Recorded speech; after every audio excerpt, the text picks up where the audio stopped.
All right, this is tape 272, which is the second part of trig equations. What this part of the tape is dealing when the angles are different.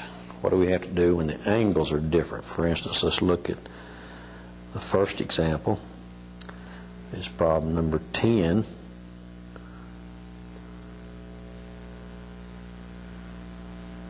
All right, what do we do now on this one? Look at the angles. We have the sine of 6 theta and the cosine of 3 theta. The angles are different. So what we do is we do trig identities. This is one of the reasons for trig identities. We will then use trig identities to change it to be the same angle. So that's the rule. Now remember, in tape 1, the concept was to get them to be the same trig word, the same trig function, and then factor in that process.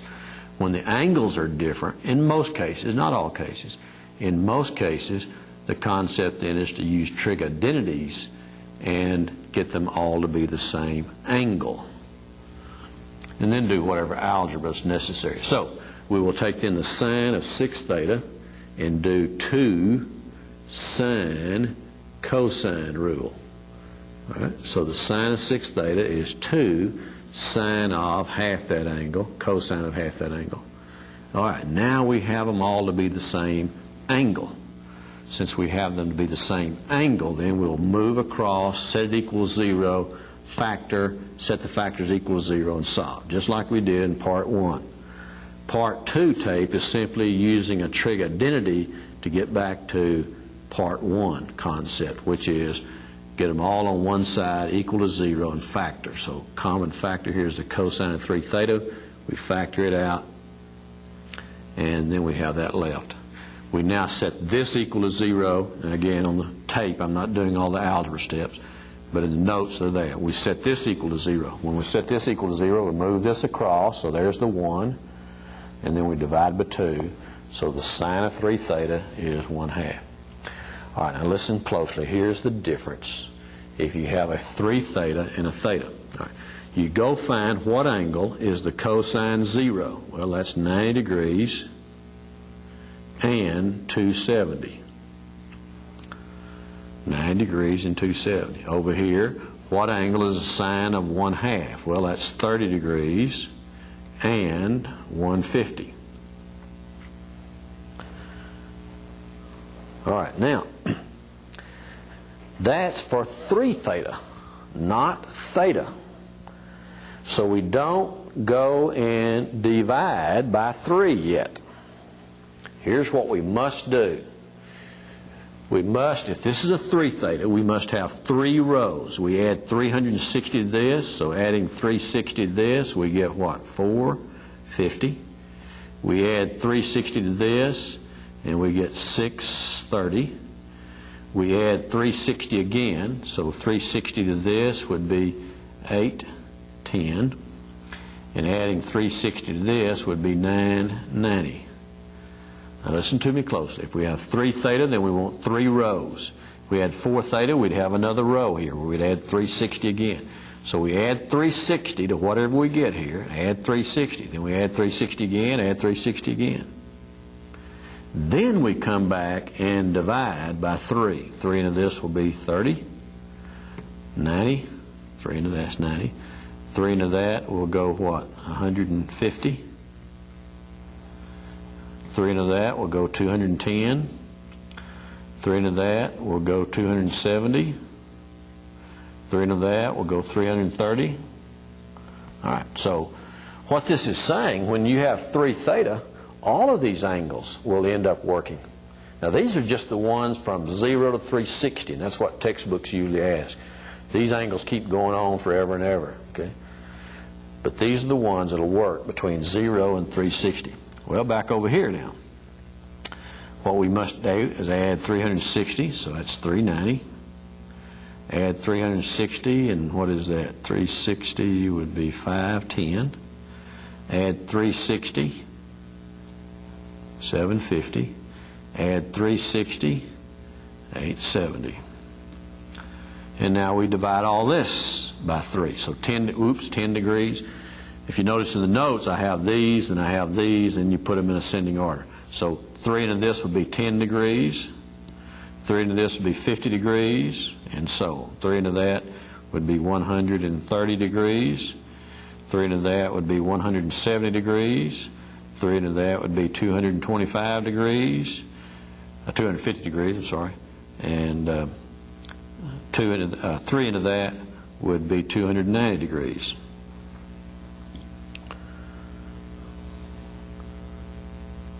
All right. So this is what you do if you have 3 theta or 4 theta or 2 theta, is you must take whatever angles you get from the part 1 concept, add 360, okay, so that you have this many cycles, okay, 1, 2, 3 cycles. Then come back and divide by 3 into all those angles, and that's how you deal with that. Okay, so we have a lot of answers for that. All right, let's look now at the next example.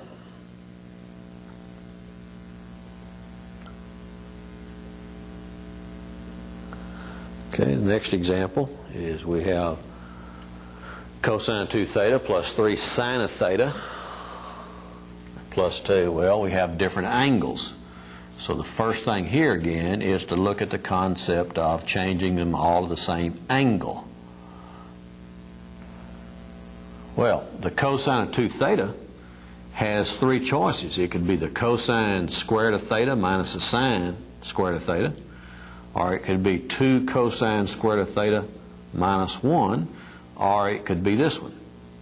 Which one do we pick? Well, we pick the one that at the same times does last tape's rule, and that is get them all to be the same word.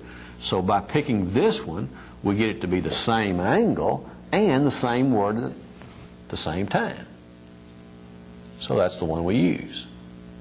All right, so again, when we have different angles, the simple concept is change by trig identity so that we get the same angle. But at the same time, what we want to do is what? Get the same word also. All right, then we do the algebra. Move everything to this side of the equal sign. So this comes over and makes it positive. This is already here. Move the 1 across, subtract, we get a 1. Set equal to 0, factor, set each factor equal to 0, and solve. So when I set this equal to 0, move the 1 across, I get this one. Set this equal to 0, move the 1 across as a minus 1, divided by 2, minus 1/2. All right, so here's a problem where we got it down to just thetas, and we go and work it. Well, what angle is the sine of minus 1/2? Excuse me, the sine of 1/2 is 30 degrees.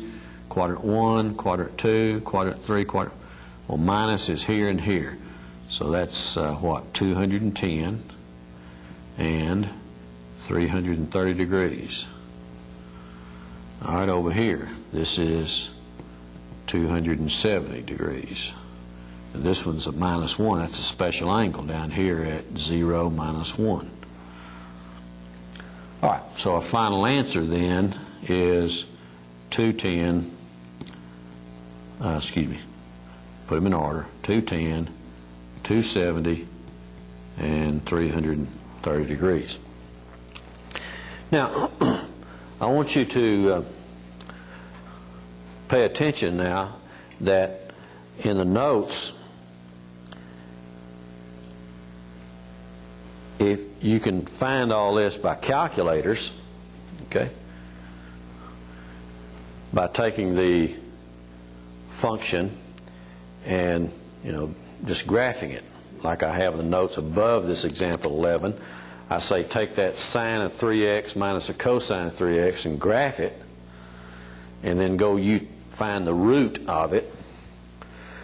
But what happens on this problem is with the calculator, you probably won't find that one. You won't see it. If you do, you have to zero in and what's called zoom in and look and everything else. You probably won't find that. The calculator probably won't see that one. It may give you 210, it may give you 330, but it won't give you 270 necessarily.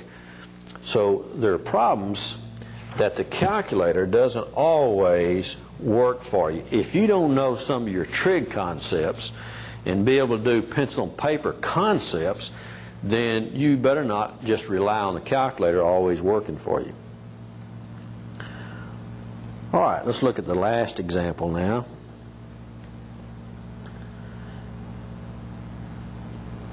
All right, so here we have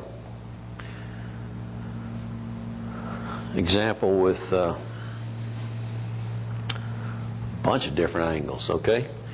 We have a 4 theta, a 2 theta, and a theta. So what we're supposed to do first thing then is to look for trig identities. So the sine of 4 theta is 2 times the sine of half that, which is 2 theta, cosine of 2 theta. There it is. So the sine of 4 theta goes to this, and then we have the secant of 2 theta and 2 cosine theta. Well, trig identity, the secant is 1 over the cosine. So if we change this to 1 over cosine, that drops out. So this all multiplied together comes down to just 2 times the sine of 2 theta. Well, we still have different angles, so the process is to get them to be the same angle. Well, first of all, we'll divide 2 out from both sides. And now we have this. So different angles, so the rule is to get them to be the same angle. So the sine of 2 theta is 2 times the sine of half this angle, cosine of half this angle. Now we have them all in the same angle, so what's the rule?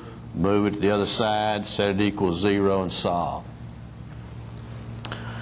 All right, so what we have then is changing it now to the algebra part. So the algebra part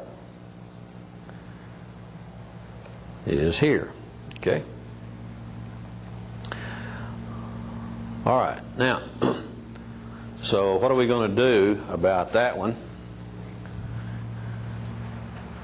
We factor out the cosine, set it equals 0, so cosine 0, this one's equals 0. And so what angle is the cosine 0? That's 90 degrees and 270. And the sine 1/2. Well, 1/2 is 30 degrees and 150. So therefore, our final answer, and I want you to make sure you do that when you do your work, is to put them in order of 30, 90, 150, and 270. All right, so we found these angles. So what this tape is doing for us is, now I want you to watch as I go back through here. This problem is saying, okay, change everything the same angle. And when we do that, what we end up doing is just ending all the way down to thetas. Okay, just to thetas. Whereas, what this tape is showing more than anything is example 10 is what do we do when we have 3 theta. Well, what we do when we have 3 theta is figure out from the cosine of 3 theta is equal to 0, figure out what the angle is, 90 and 270, and then make 3 rows of that. Then divide by 3. Then divide the 90 by 3, the 270 by 3, the 450 by 3, the 630 by 3, the 810 by 3, and 990 by 3. All right, so that's what this tape is really trying to say to you more than anything, is when you have 3 theta or 4 theta or 5 theta, then you have to make a bunch of rows of angles before you do that division, dividing the 4 out, or the 3 out, or the 2 out that's in front of the theta. All right, this concludes then the part 2 on trig equations.